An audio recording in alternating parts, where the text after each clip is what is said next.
um mundo que correspondesse a nosso nível. Esta harmonia é estabelecida por uma relação de causa e efeito.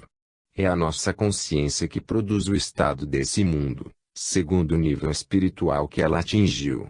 O tempo e o espaço, tal como sentimos, são a consequência de nosso nível de consciência coletivo. A ciência moderna, em suas pesquisas mais avançadas, também chega a esta ideia. A origem dos acontecimentos, além do espaço e do tempo, engloba, igualmente, a atividade própria de nosso espírito, de tal forma que o curso futuro dos acontecimentos dependeria, em parte, desta atividade espiritual. Na mesma obra, Marie-Louise von Franz, ao estudar a noção de sincronicidade de Jung, em sua convergência com as novas perspectivas abertas pela física moderna, chega a afirmar que, pouco a pouco, impõe-se a ideia de que os dois mundos da matéria e da psique poderiam ser mais que duas dimensões de leis semelhantes, mas poderiam formar um todo psicofísico. Isto quer dizer que o físico e o psicólogo observariam um mesmo mundo através de dois canais diferentes. Este mundo apresentar-se-ia, visto do exterior, como material, e quando observado pela introspecção, como psíquico. Em si mesmo, ele não seria provavelmente nem psíquico nem material, mas totalmente transcendente. Marie-Louise Morton repete-nos várias vezes que este mundo físico é a resultante do pensamento de todos. Alice Mortley, ou melhor, Berta, e ainda mais explícita. Trata-se aí de um dos maiores textos do além, chegado a nós por escrita automática no primeiro decênio do século. A receptora, Alice Mortley, era uma enfermeira inglesa de profunda vida espiritual pessoal. Em seus momentos de recolhimento, recebia os pensamentos de uma certa Berta que jamais havia conhecido e que vivera há muito tempo no país de Gales. Suas mensagens foram consideradas de tal valor pelo pastor Grosjean que o mesmo encarregou-se de traduzi-las para o francês. Nelas encontramos, em fortes afirmações, esta relação de causa e efeito entre o estado espiritual da humanidade e o estado físico deste mundo da matéria. Mais particularmente, ela destaca o aspecto intemporal desta relação causal, o que me parece ser a boa interpretação do mito do pecado original, tal como está na Bíblia. A transmutação do tempo em um eterno presente faria desaparecer qualquer ideia errônea de mal hereditário. Cada é um fato atual e não alguma coisa que possamos relegar ao passado. O homem condiciona a qualidade da terra onde mora. São vocês, na realidade, que moldaram sua própria ilha, a Inglaterra, por seus pensamentos e suas energias latentes. Não há mudança de clima ou catástrofe que não tenha sua causa profunda na qualidade da vida do homem. A qualidade das estações do ano é condicionada pela consciência profunda do homem, pela presença ou ausência de Deus em sua vida consciente. Nós reencontraremos este poder verdadeiramente criador do pensamento, ainda com mais clareza, nas etapas seguintes. Podemos até dizer que os diferentes mundos do além não somente correspondem a diferentes níveis de consciência, mas também que são apenas estes diferentes níveis em sua manifestação, e isto foi rapidamente compreendido por um jovem soldado, morto centímetros 1942 pelos japoneses, embora sua expressão seja menos absoluta que esta que acabo de propor. Ele morre, em plena selva e em pleno combate. Fora de seu corpo de carne, ele tenta, inicialmente em vão, ajudar seus camaradas. Perante a inutilidade de seus esforços, desiste e sai passeando pela floresta. Após dar alguns passos, começa a sentir paz maravilhosa. Ainda encontra-se na selva que, apesar das circunstâncias, aprender a amar. Mas agora vê nela uma beleza indescritível que seus olhos de carne jamais haviam podido contemplar. Meio a esta felicidade, surge uma forma brilhante e bela que o convida a segui-la para ajudar seus companheiros moribundos. Ele hesita um pouco, pois não quer deixar aquele local maravilhoso. Aquele que brilha assim o soldado designa a forma. Explica-lhe, então, para tranquilizá-lo, que bastará depois evocar tal lugar e querer retomar a ele, para novamente nele reencontrar-se. Ele decide, assim, acompanhar a forma. Foi com pesar que o acompanhei. Nós nos deslocamos, por assim dizer, ou melhor, não houve deslocamento. Um ambiente apagava-se e outro assumia seu lugar. A selva mexia-se e dissolvia-se, e um outro trecho de selva apareceu. Este estava repleto de homens que gritavam ordens e gemiam de dor. No começo, aquilo pareceu-me insuportável, mas aquele que brilha disse-me: venha ficar ao lado deste homem, ele virá ter conosco. Um segundo depois, uma bala estraçalhava seu estômago e ele enroscava-se a nossos pés, gemendo. Aquele que brilha inclinou-se em sua direção e tocou sua cabeça e seus olhos. Seus gemidos terminaram instantaneamente, e eu vi seu espírito abandonar seu corpo dilacerado. Ele uniu-se a nós, pálido e aturdido, meio à densa vegetação da selva. Antes que eu pudesse compreender o que estava acontecendo, já estávamos de volta à maravilhosa selva anterior. Foi magnífico. Mais adiante, ele acrescenta: sei que não há lugares diferentes. Todos correspondem a nossos estados de espírito. É como nos ensinaram quando éramos crianças: o reino de Deus está dentro de você. Boa noite. Este trecho também foi extraído das mensagens recebidas pela viúva e pela filha do coronel Gascoigne, pois raramente encontramos, nas narrativas do além, uma descrição tão precisa da mudança de nível, como se fosse uma superposição encadeada de dispositivos. Neste testemunho tem-se a impressão de que não são os personagens que se deslocam, mas sim o cenário que muda.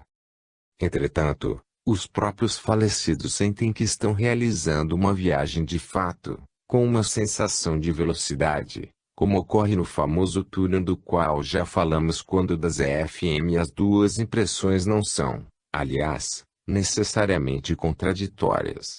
Na falta de um referencial fixo, nunca sabemos o que está em movimento.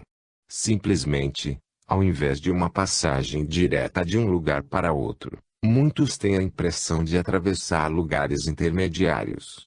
Mas pode ser, também, que nosso soldado, na floresta, não tivesse ainda atingido regiões muito afastadas da nossa. Um dos náufragos do Titanic, em 1912, conseguiu comunicar a narrativa de suas aventuras no além, à sua filha, por intermédio de um médium. O náufrago chamava-se William Stead. No momento da catástrofe, sua filha estava dirigindo um grupo teatral que havia reunido para interpretar Shakespeare.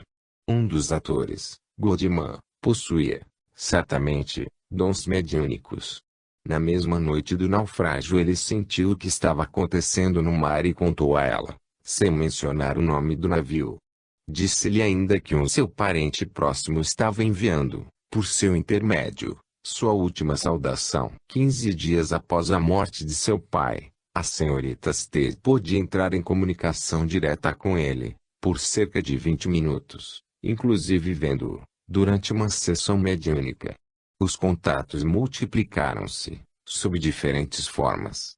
A partir de 1917, William Stead começou a ditar a Goldman um certo número de mensagens. De 1921 a 1922, tais mensagens constituíram a narrativa de sua morte e de sua evolução no além. Ele conta, inicialmente, sua estupefação ao encontrar, de repente, junto a si, pessoas que sabia estarem mortas há muito tempo. Com isto, compreendi, pela primeira vez, a mudança que havia ocorrido comigo. Compreendi, bruscamente, e tive medo. Após um momento de inquietação, procurei recuperar-me. Minha confusão durou apenas um instante e percebi, maravilhando, que tudo o que havia aprendido era verdade. Ah! Se eu tivesse um telefone, naquele momento, para mandar notícias a todos os jornais. Este foi meu primeiro pensamento. Depois, Tive uma reação de inquietação. Pensei em meus familiares. Eles ainda não sabiam o que dizer de mim. Como comunicar-me com eles? Meu telefone não funcionava mais.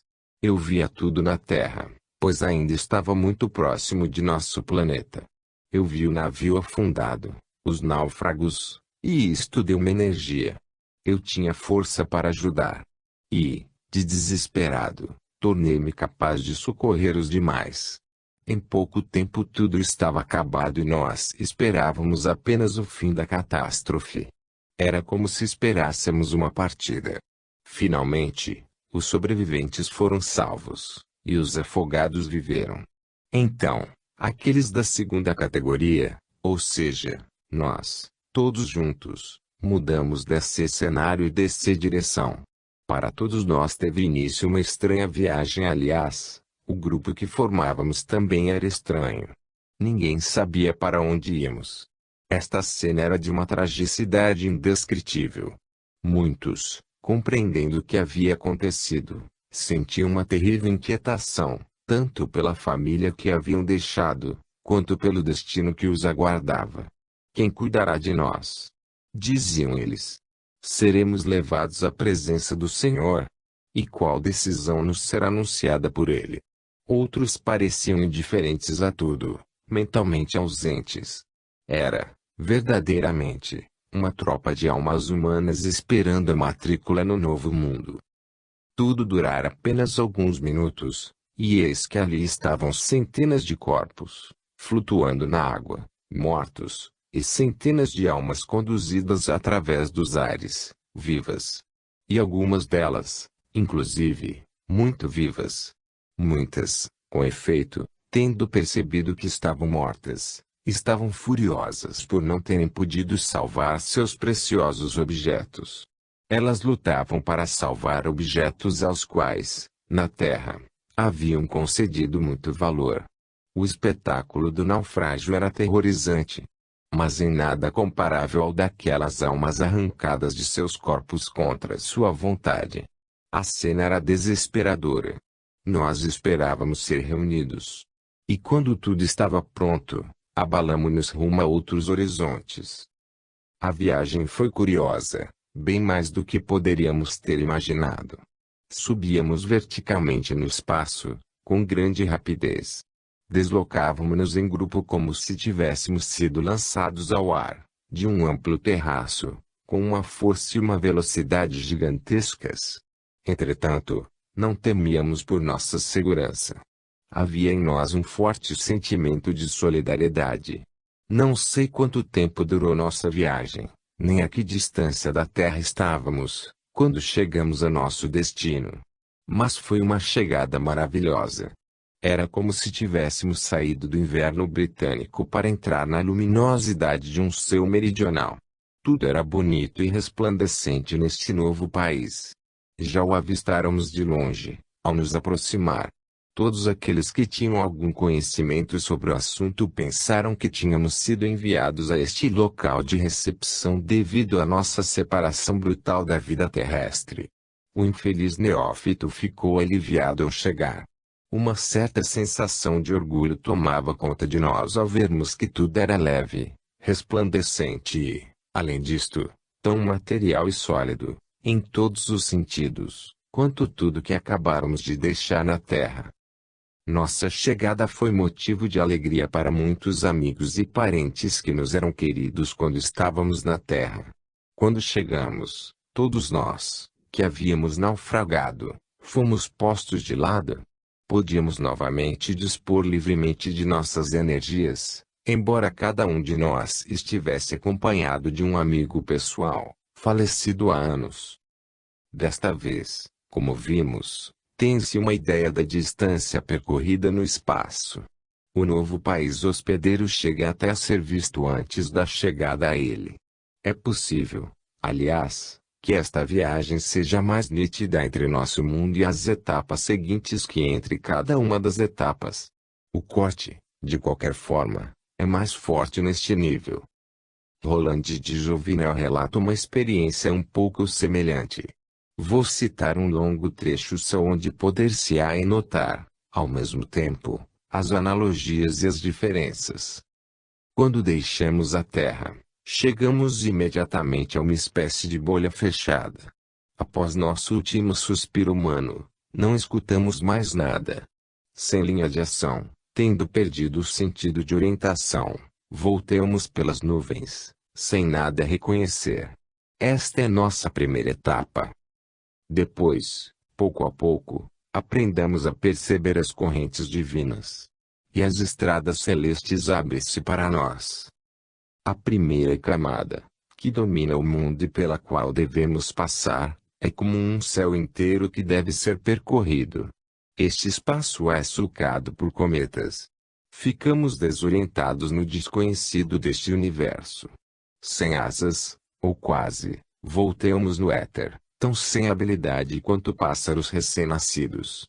Com dificuldade, visamos correntes superiores que nem sempre podemos alcançar. E então caímos. Finalmente, raios cada vez mais claros aparecem e nós reconhecemos os caminhos triunfais que devemos pegar para chegar a Deus. Considerando o estilo sempre cheio de imagens, sempre poético, de Roland de Jouvenel, poderíamos perguntar se todo o texto não deveria ser tomado em sentido figurado. Mas não creio, pois ele volta ao tema outras vezes, e quase sempre o faz nos mesmos termos. Entretanto, é possível que a viagem espiritual gere concretamente suas próprias imagens. Indagar se devemos tomar os termos em um sentido concreto ou figurado é, provavelmente, um falso problema. Os dois sentidos são verdadeiros, ao mesmo tempo. A aventura espiritual transpõe-se em imagens, em distâncias, em sensação de velocidade ou de obstáculos percebidos realmente por todo o ser, tanto espiritual quanto fisicamente. Falando da morte da luz ao crepúsculo, Roland de Jouvenel acrescenta: esta agonia do dia nas sombras é uma réplica daquilo que sentimos no momento da morte. A terra torna-se trevas. Não distinguimos mais o criado, e atravessamos, em seguida, uma região tenebrosa comparável à noite. Somos levados pelo espaço como nuvens na escuridão da noite, até que a aurora celeste chega para nós. Mas ainda estamos distantes de Deus, tão distante quanto o Sol está distante da Terra. Várias vezes Roland compara esta zona de trevas que deve ser atravessada a uma zona de frio glacial. Pode-se ver bem, em tais textos, o duplo aspecto, ao mesmo tempo físico e espiritual. Para que você não sinta muito frio no momento em que deixar a Terra, é preciso que sua vida interior tenha sido tórrida. As estepes geladas, nas quais você se encontrará, derreter-se-ão se seu fervor for quente como um braseiro, seu fervor derreterá o gelo. Ponto no dia de sua morte. Agasalha-la-ei com todas as suas preces para que você possa atravessar as zonas frias que antecedem o paraíso. Uma confirmação surpreendente desta impressão de espaço a ser atravessado encontra-se na maioria das EFC experiências fora do corpo, de Robert Monroe. Assim, no dia em que ele decide tentar visitar locais onde situam-se inteligências muito evoluídas, tem verdadeiramente a impressão de realizar uma viagem mais longa que as habituais. Eu me deslocava com rapidez. Não parava de me concentrar enquanto atravessava, na maior velocidade, um vazio interminável. Parei, por fim. Roland de Jouvenel fala de correntes que nos levam pelos espaços, de cometas que cortam estas zonas.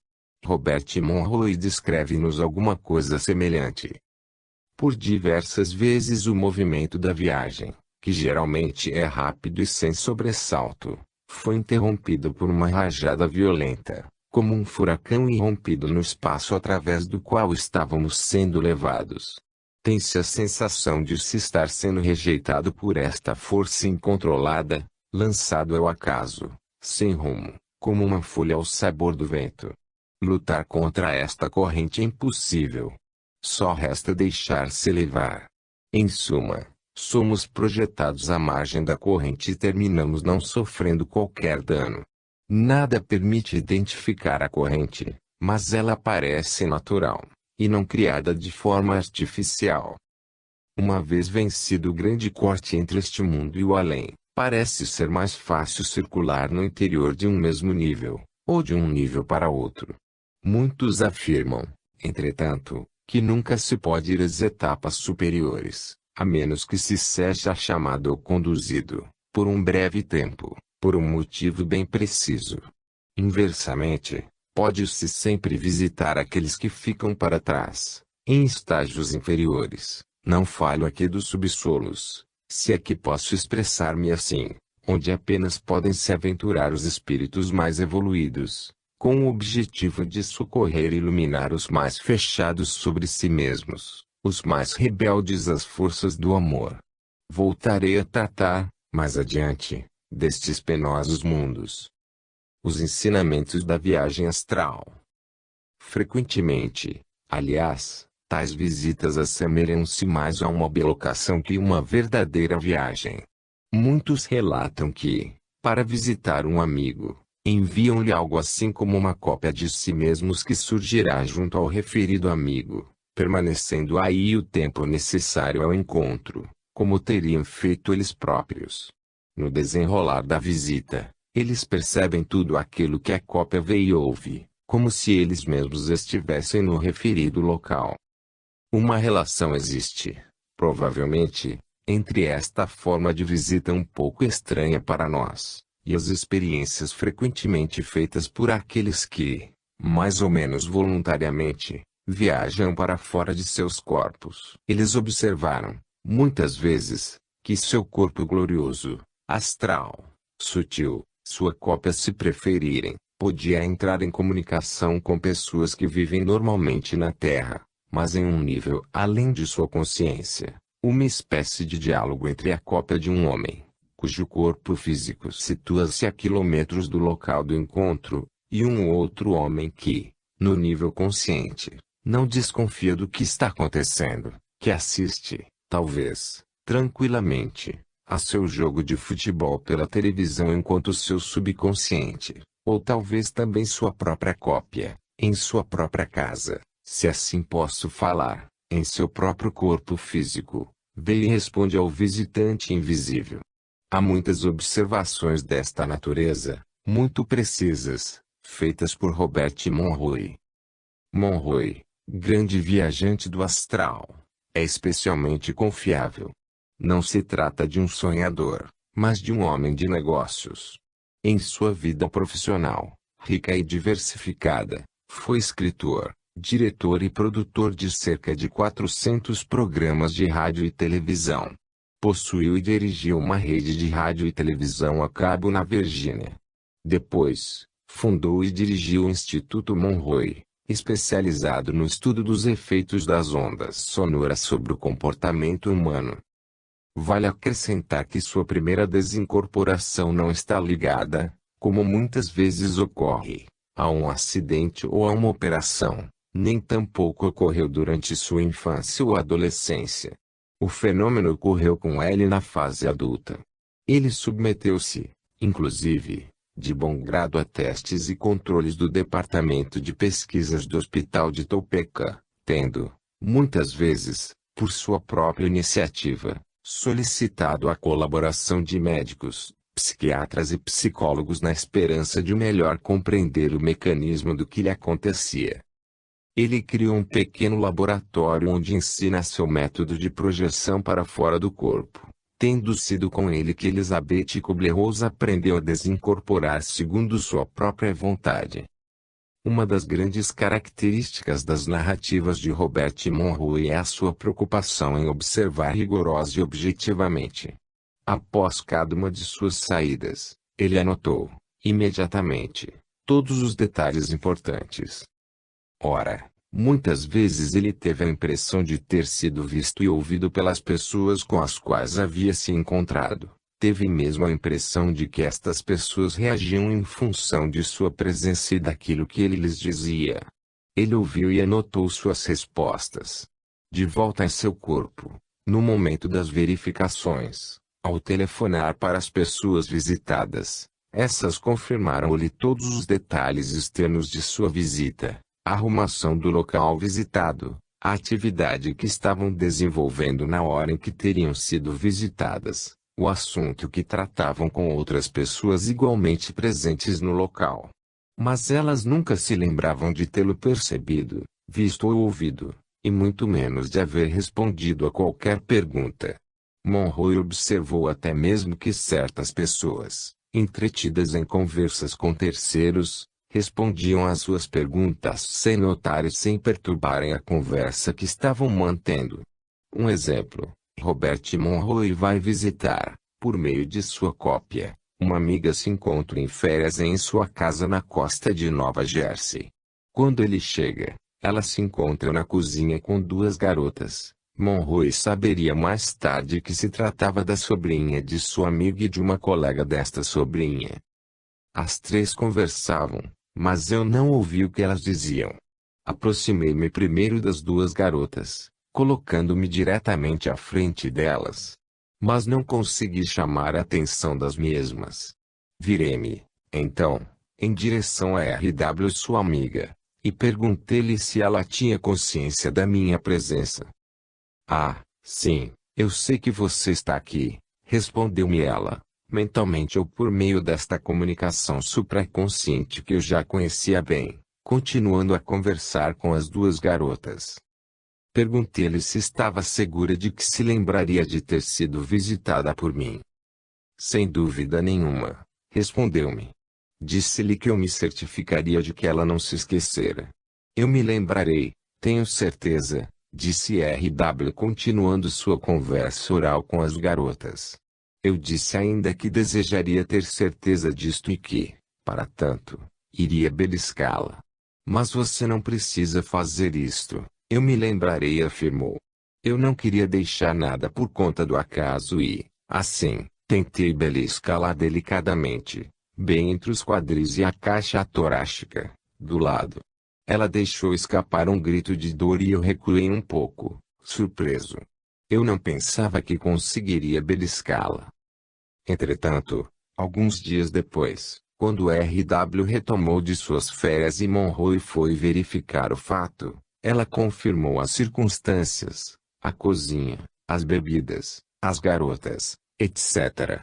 Mas não havia qualquer lembrança nem da visita de Monroe nem da conversa que tiveram.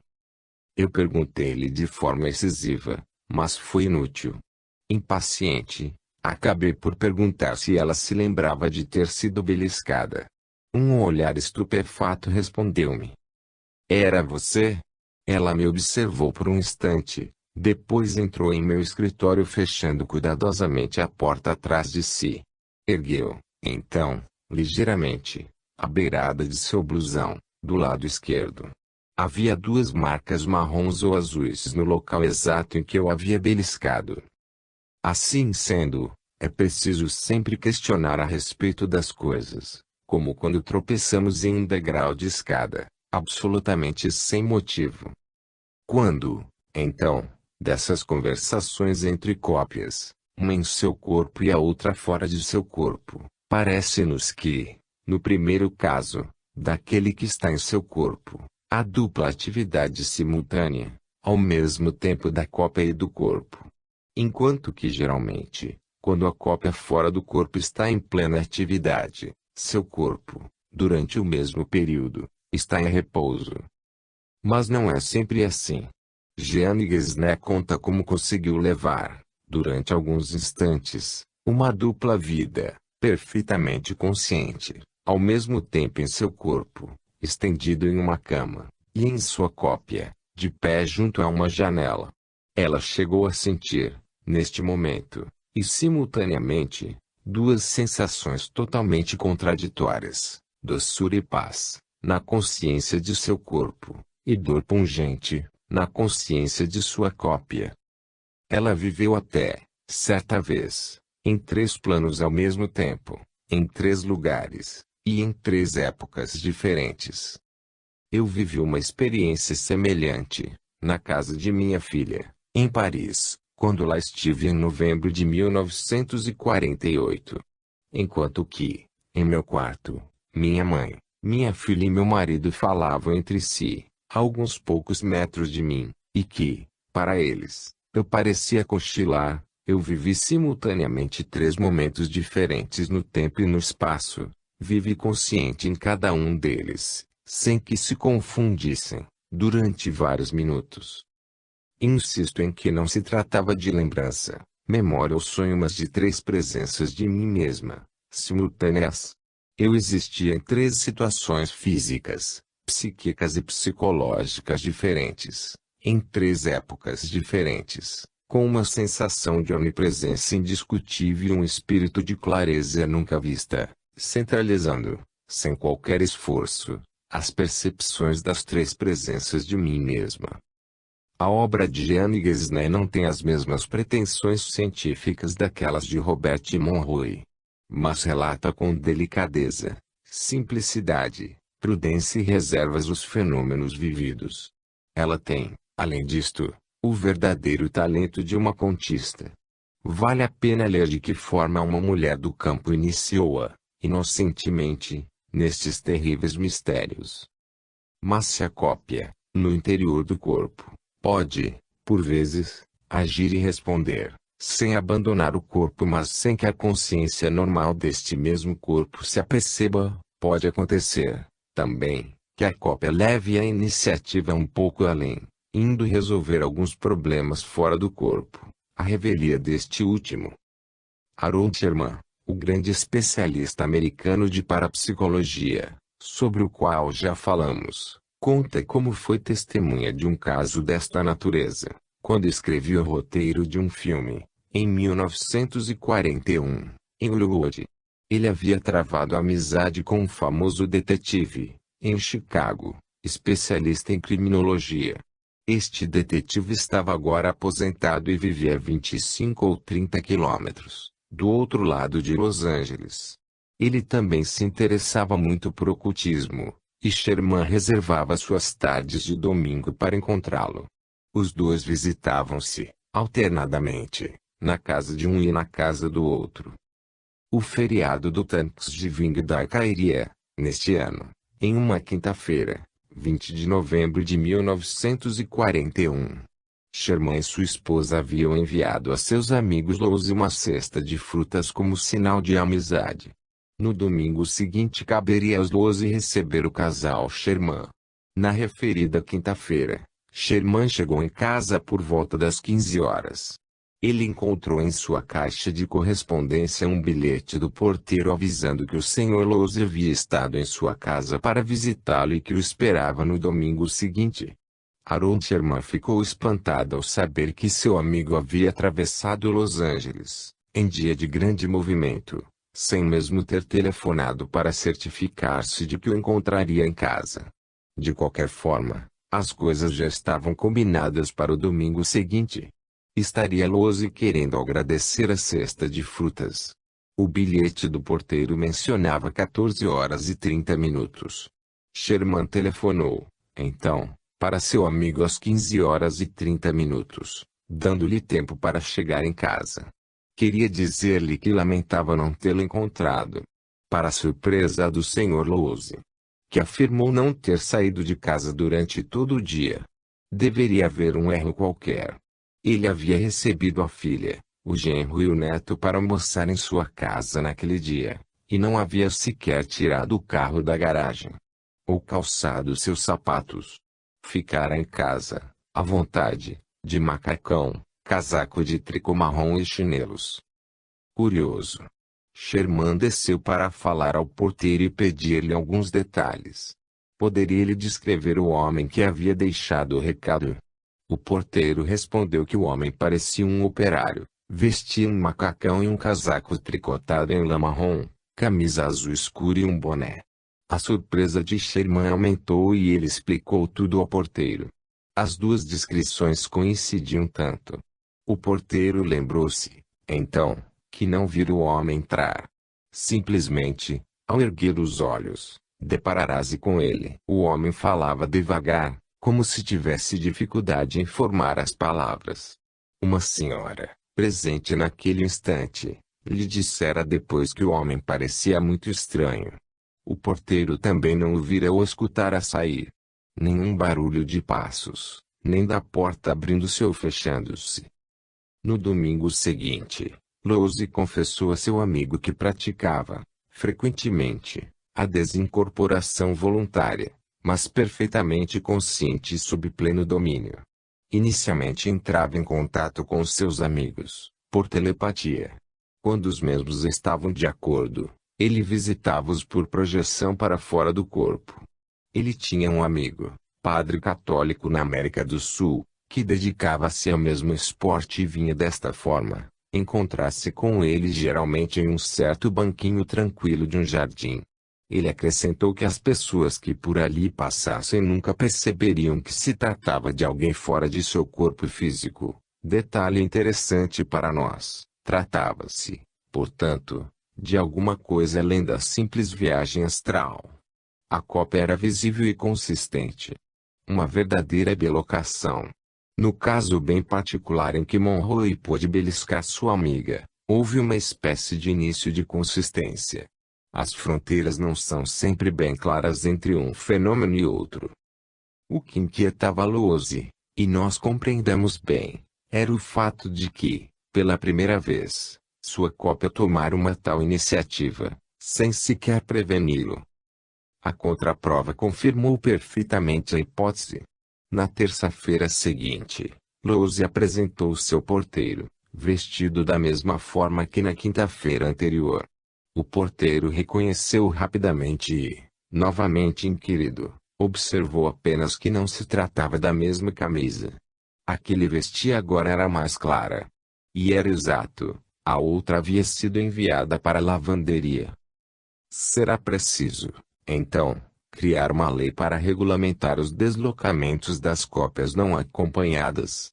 Enquanto isto, cuidem bem de suas cópias, não deixem que tomem muitas iniciativas, se quiserem continuar donos de si mesmos. Robert Monroe explica-nos que, uma vez fora do corpo, o espírito consciente fica totalmente dominado pelo inconsciente. Ou, pelos menos, o consciente consegue, com o tempo, exercer uma certa função de controle. Ele é, de certa forma, o modulador de um senhor ou de uma força motora. Quem é este senhor? Pode-se falar de supra-espírito, de alma ou do eu superior, a etiqueta pouco importa. É, entretanto, capital saber que o espírito consciente obedece, de maneira automática, às ordens do Senhor sem nunca questioná-las no estado físico. Nós nunca parecemos conscientes deste fato no estado segundo, entenda-se, fora do corpo. Trata-se de um fato natural. O supra-espírito percebe, instintivamente, o que é bom, e os problemas só aparecem se o espírito consciente recursar-se obstinadamente a reconhecer esta sabedoria superior. A fonte do conhecimento do supra-espírito deságua centímetros vários caminhos, e a maioria deles como que ultrapassam nossa percepção do mundo de espírito consciente. É isto que nos abre novas perspectivas sobre os mistérios do homem.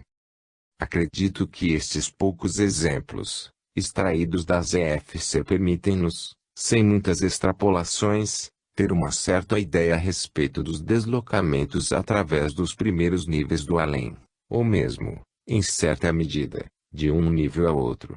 Embora feitas por pessoas vivas deste nosso mundo, tais experiências já são, por si só, incursões no outro mundo e obedecem, portanto, pelo menos parcialmente, às suas leis, mas isto só é válido, creio eu, para os primeiros níveis da vida do além. Depois daí, as coisas ocorrem de outra forma. Pois o tempo e o espaço também serão diferentes. 3. Os primeiros níveis no além. Já vimos que, com frequência, aqueles que amamos na Terra e que morreram antes de nós vêm nos buscar antes mesmo que tenhamos feito a grande passagem. Mas nem sempre é assim. William Stead, após o naufrágio do Titanic, foi levado, com todos os seus companheiros, em uma espécie de gigantesco elevador, rumo a um país maravilhoso ao qual chamou Ilha Azul, e que não é, no fundo, nada mais que um tipo de estação orbital de recepção para os recém-chegados.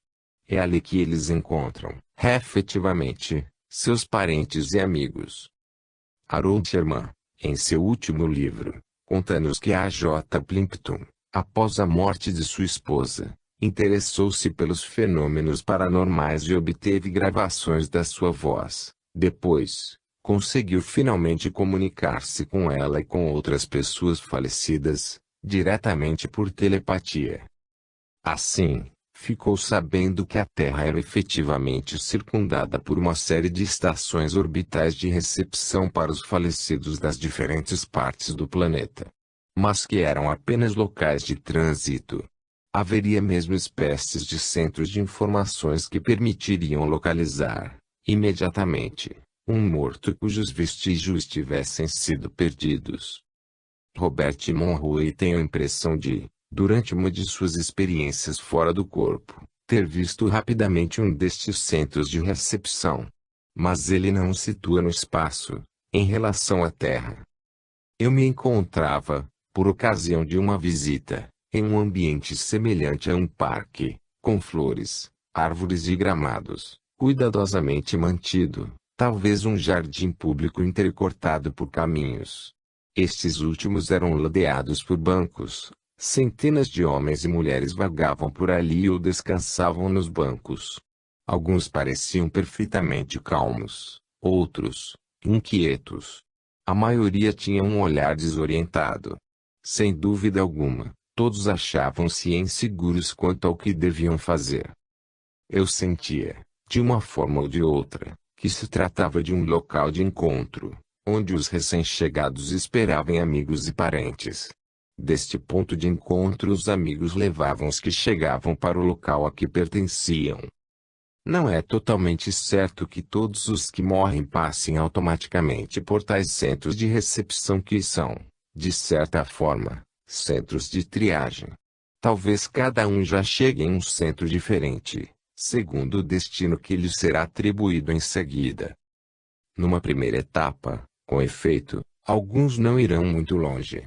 Permanecerão, simplesmente, em nosso mundo. É o que nos testemunha Georges Mouranier, o rapaz que, após longa pesquisa intelectual e espiritual, aventurou-se, sozinho, no yoga real e terminou suicidando-se. Convença-se de que nós não vivemos lá em cima, em um local indeterminado, mas de que nós vivemos com vocês, em suas casas. Ele explica até que, com este novo corpo, muito mais leve, as coisas não são tão fáceis. É preciso aprender a ficar de pé, inicialmente.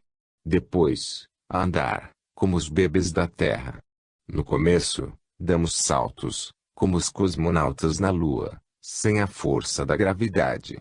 Em seguida, aprendemos a nos sentar em suas cadeiras, pois nós não as temos. Aí, então, damos boas risadas, pois, você pode imaginar, levamos grandes tombos, caindo sobre nossos traseiros. Toda esta aprendizagem acontece rápido, sobretudo quando se é um iniciante inteligente. Ele volta a insistir, mais à frente. Eu gostaria de explicar uma coisa que muitos terrestres não compreendem, é que vivemos com vocês.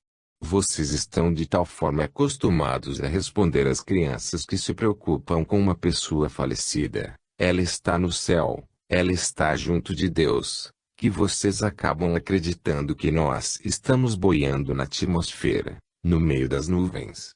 É preciso rever esta opinião. Nós vivemos aqui embaixo e não lá em cima.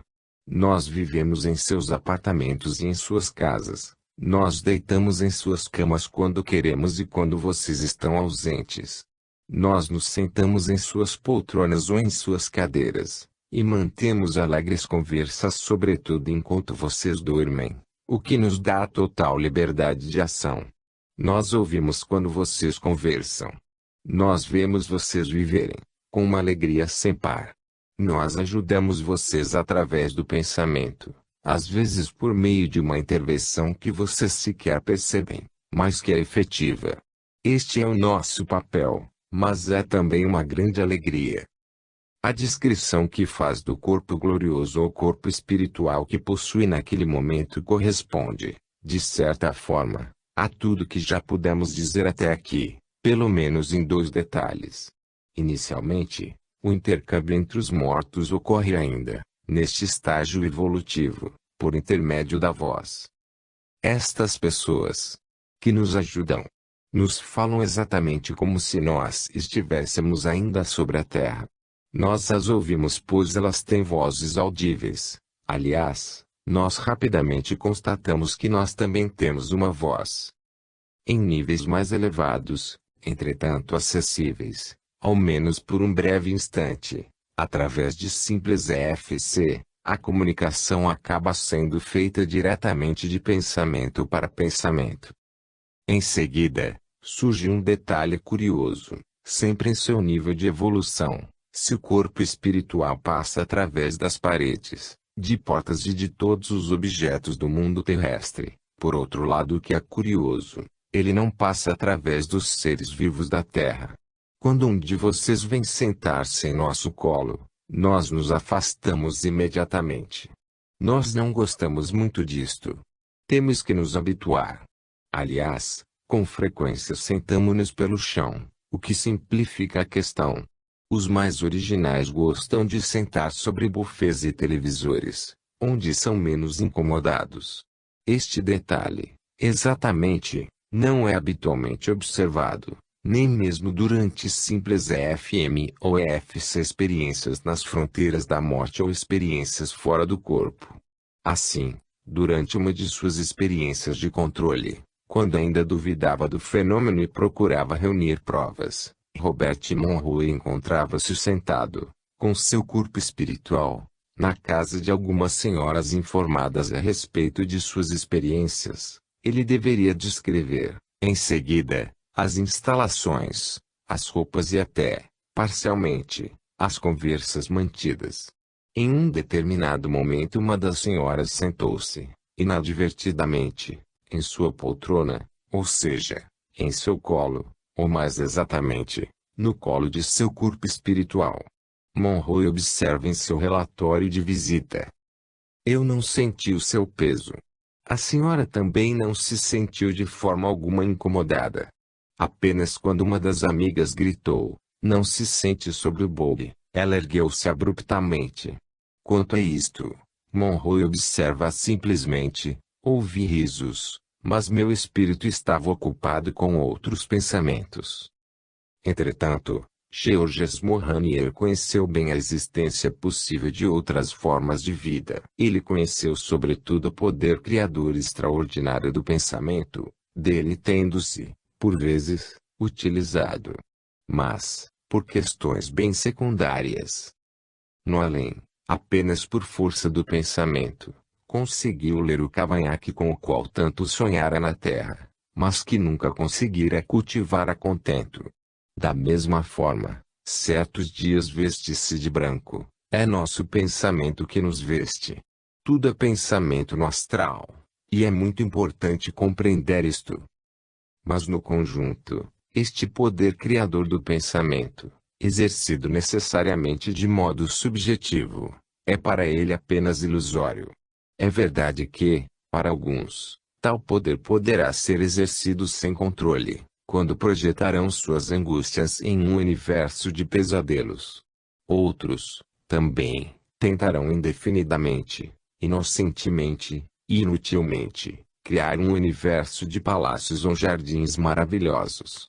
Mas Mohannier parece ignorar que existe um outro uso deste poder que permite evoluir centímetros direção a zonas cada vez mais espirituais.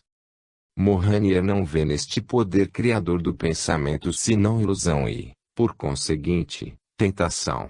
Entretanto, parece-me que tal recusa advém, por um lado, do fato de que, no fundo, nosso mundo, um pouco melhorado, como ele o vê, já lhe é suficiente. Por outro lado há, nele, uma certa recusa de maior espiritualização. Pelo menos por enquanto este nível lhe basta, e ele não tem qualquer vontade de abandoná-lo. Este pensamento, liberto da matéria, prega-nos peças desagradáveis. Ele cria todo tipo de romances e tragédias. Basta pensar em comer para ver uma mesa bem posta, Basta crer que se está doente para ter-se a impressão de se estar deitado em um quarto de hospital. De fato, não há nada de real nisto, mas o pensamento torna-se tão forte que cria ilusões. Esta é a razão pela qual muitos desencarnados descrevem casas, palácios e paisagens encantadoras. Veremos mais adiante que tais criações do pensamento não são assim tão ilusórias. Os mortos podem de fato comer ou beber os alimentos que mencionam. Os palácios que criam são realmente habitados por eles pelo tempo que desejam. Tais realidades correspondem simplesmente ao corpo que possuem naquele momento. Assim como o cavanhaque ou as vestes brancas que Georges criou para si. Georges Mohannier contenta-se com o nosso mundo, percebido em profundidade, como já o podem fazer alguns médiuns. É verdade que as paisagens são encantadoras, mas são as de vocês, aureoladas por suas ondas espirituais coloridas. Nossos corpos são formados por ondas, os de vocês, os dos animais e dos vegetais são circundados por um halo luminoso, às vezes faiscante. A mesma afirmação aparece ao longo dos 6 volumes já publicados. Nosso pensamento, no invisível, pode criar formas que nos parecem reais. É por isto que tantos desencarnados descrevem paisagens ou construções que pensam ver de fato, pois eles mesmos as criaram em pensamento. São apenas imagens vivas, sem realidade objetiva. Não fazem parte de nosso mundo, são criações irreais do pensamento destes desencarnados pouco esclarecidos a respeito das coisas do além. Estudando as etapas seguintes, veremos melhor que tais criações do pensamento são perfeitamente reais, reais para cada um daqueles que as criam. Esta é exatamente a grande lei da evolução espiritual.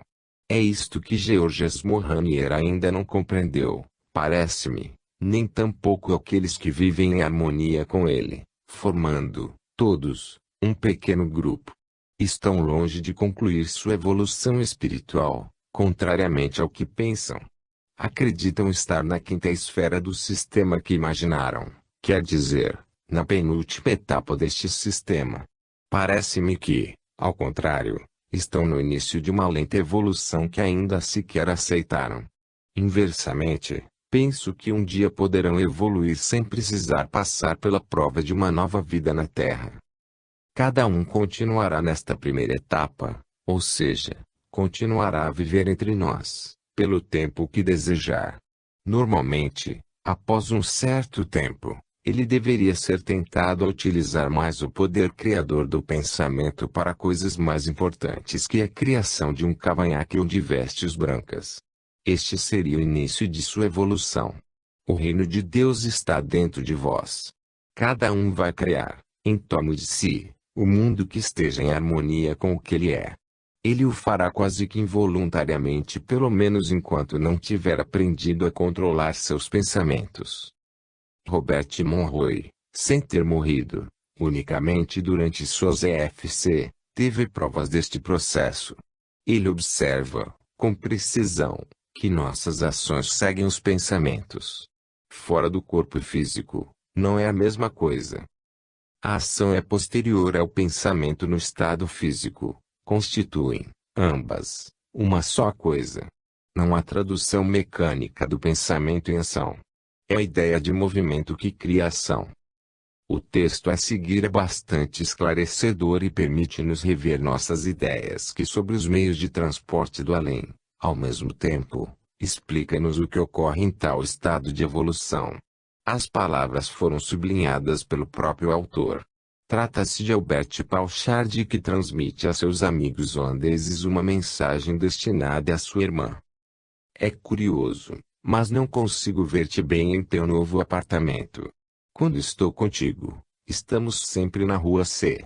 Procurei a causa deste fato, e descobri que não me desloco no espaço para estar contigo, mas utilizo, se posso expressar-me assim, e quase que reluto em usar tal palavra, uma telepatia mais íntima que a telepatia comum. Torno-me um com teu sentimento e teu pensamento.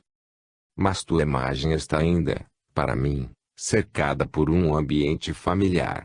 Assim, Sinto sempre nossa casa da rua C. E esta continua a ser sempre minha casa. Pois em nossos momentos passivos, nosso antigo ambiente forma-se em torno de nós automaticamente. Não há nada de estranho nisto, e trata-se, sem sombra de dúvida, de uma morada real. Estamos ainda tão próximos da Terra, aqui onde estou, que precisamos de um mundo objetivo. Se ele não for criado por nossa própria vontade positiva, e se nossa curiosidade não nos levar a mundos criados por outrem, nós entramos, então, geralmente, no mundo criado por nossos hábitos. Não devemos nos iludir, Albert Pauchard não assombra esta casa da rua C, aqui na Terra. Aliás, ele encontraria lá, provavelmente, outras pessoas que não sua irmã que mudou-se de lá. O que ele faz não é lembrar-se, nem reconstituir o ambiente através de lembranças, no sentido em que entendemos isto habitualmente. Não, ela se constrói por si só, em torno dele, e ela é então real para ele, de uma realidade que corresponde à do corpo que ele possui naquele momento. Se esta etapa parece-lhe um pouco ultrapassada e só reaparece em momentos de desatenção, em momentos passivos não é, como poder-se-ia pensar, segundo Georges Mouranier, porque trata-se para ele de algo mais sério, mais evoluído, permanecer sobre a Terra. E, ao contrário, porque, e veremos mais tarde, tais duplicatas do nosso mundo são ainda muito semelhantes à Terra, dado ao nível espiritual que ele atingiu. Mas antes de estarem prontos para um mundo mais espiritual, muitos vão, inicialmente, reconstituir em torno de si um mundo bem semelhante ao nosso. Eles vão, inicialmente, reencontrar sua casinha, aumentando-a talvez, acrescentando-lhe o terraço com o qual sempre sonharam, circundando-a de um jardim, situando-a no alto de uma colina com uma bela vista. As coisas se formarão em torno deles, mantendo as formas dadas pelo pensamento, pelo tempo em que lhes for atribuída alguma importância. As coisas das quais desprendemos-nos perdem sua importância, esvaem-se. Neste mundo novo, tudo aquilo que aqui considerarmos com certo desprezo, como subjetivo, torna-se objetivo no além. Nossos sentimentos, mais ainda que nossos pensamentos racionais, objetivam-se sem parar. Daí a dificuldade de se descrever estes novos mundos. Pierre Mominier explica a sua mãe. Falei-lhe muito pouco das condições de vida no céu, elas são infinitas e difíceis de serem contadas, pois variam para cada espírito. As ocupações, tanto as de distração quanto as de estudo, as coisas que nos cercam, tudo tendo-se tomado espiritual, desloca-se ou transforma-se sob o efeito de nosso pensamento. Pensa-se em um palácio, ele se constrói, em um templo, e nele pode-se rezar, em um oceano, e nele é possível navegar. Isto faz com que, quando se pergunta aos amigos a respeito dos planos que sucedem ao da Terra, as respostas, às vezes, sejam muito diferentes. Nós nos cercamos de realidades irreais, se é que posso dizer assim, que respondem a nosso grau de evolução. O espírito chegado a alturas espirituais muito elevadas só terá pensamentos belos e elevados, de forma que tudo que o circunda, tendo sido criado por emanações de seu espiritual, estará revestido de formas puras em relação a ele mesmo.